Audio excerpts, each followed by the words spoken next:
O sa ating lahat, so sa wakas, si Fiancé ay nag-I love you na nga po kay Edu. So, totoo nga ba ito? At ito po yung usap-usapan sa mga page and then sa mga group, group chat, group page, anong tawag nun,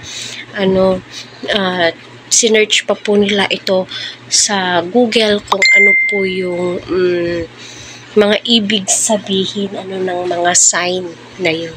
So, sana all ay naku, ewan ko na lamang po talaga. So, ayan, hello po sa ating lahat, Team Edsy. Sana ay nasa mabuti po kayong kalagayan. So, yan po yung topic po natin, for today's video. Happy weekend po sa lahat ng mga nanay dyan. So, Team Pahinga. So, totoo nga bang nakakapagpahinga po tayo ng weekend? Naku, napakadaming labahin, di ba? And syempre, bago tayo kikilos, kagaya ko ba kayo na bago ako gagawa ng gawaing bahay, my God, nagsi-cellphone muna ako, naghahanap ako ng updates kung anong nangyari kasi halos everyday, pumupunta sila Edu sa kila Fiancé. So, ayun nga po, marami nga po ang natuwa sa reply ni Fiancé, sa paghatid po niya kay Edu sa labasan, may pa-sign pa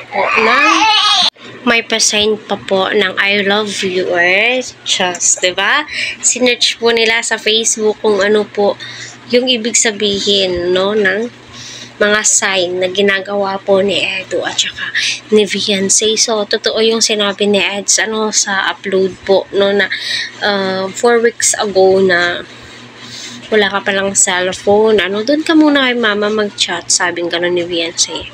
Paano ako makapag I love you sa'yo niyan kung sa mama mo ako mag-chat ng gano'n, diba? So, nakakatuwa, nakakatuwang isipin yung mga ganito, nagpapalagayan na po sila ng loob, diba?